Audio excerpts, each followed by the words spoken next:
Already a month in Barcelona, and Kuki has developed a new summer policy. If their conditioning isn't involved, he'd rather just go home.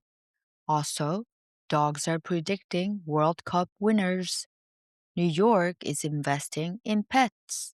And Europe is still reminding us that sidewalks can become frying pans. Welcome to the Shihtz Show, your emotional pod. Welcome to the Shihtz Show,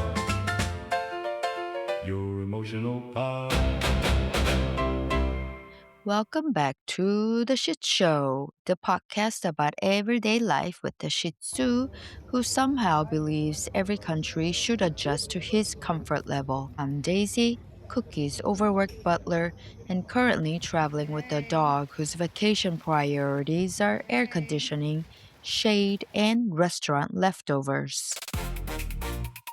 Story 1 at Cookie's news desk. Since we're in Spain, we've been following the World Cup along with everyone else. Of course, the biggest stars are still players like Lionel Messi, Cristiano Ronaldo, and Erling Haaland, but online, a completely different team has been stealing the spotlight. Dogs like Bug the Brussels Griffon, Billy Hartnose, and several other internet famous pets have gone viral by predicting the winners of World Cup matches. Some have been surprisingly accurate. Others, about as accurate as Cookie pretending he doesn't hear the word come. Apparently, sports analysis is no longer reserved for former athletes. Now it also includes dogs predicting match winners by choosing between two bulls representing each team. And the second story. Meanwhile, New York City is putting more money toward helping pets and the people who care for them. The city has announced a $1.5 million investment that expands free and low cost spay and neuter services, while also launching its very first pet food pantry pilot program.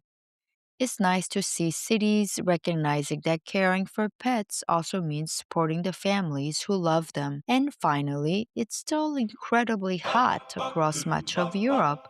The BBC recently reminded dog owners why heat waves can be very dangerous. When the pavement becomes too hot, it can burn paw pads in seconds.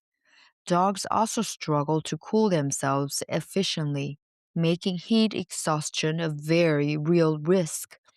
Early morning walks, late evening walks, plenty of water, and lots of shade are still the safest plan, which brings us to Cookie and his confession. I usually know exactly why Cookie paws at me. Sometimes he has bathroom emergencies. Sometimes he wants help getting onto the sofa.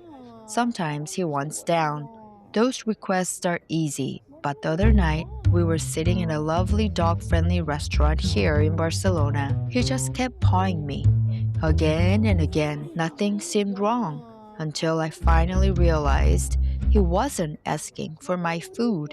He wasn't asking for attention. He simply wanted to go home, specifically back to our apartment where the air conditioning worked much better than the restaurants. So I took him home. Ironically, he seemed happier relaxing in cool air than sitting at the restaurant. Apparently, even vacations have office hours. And the edit. One unexpected discovery from Barcelona, Cookie has excellent taste in duck. After dinner, he was allowed a few pieces of leftover magret d'anec, a French-style duck breast. Normally, he's one of the pickiest eaters you'll ever meet, but imported duck from France, that disappeared remarkably fast, which tells me Cookie may actually have a preference for fine European cuisine. My wallet was hoping we wouldn't learn that. And Cookie has nothing more to add today. Sometimes all they're trying to tell us is that they're uncomfortable. We just have to listen. See you next Tuesday.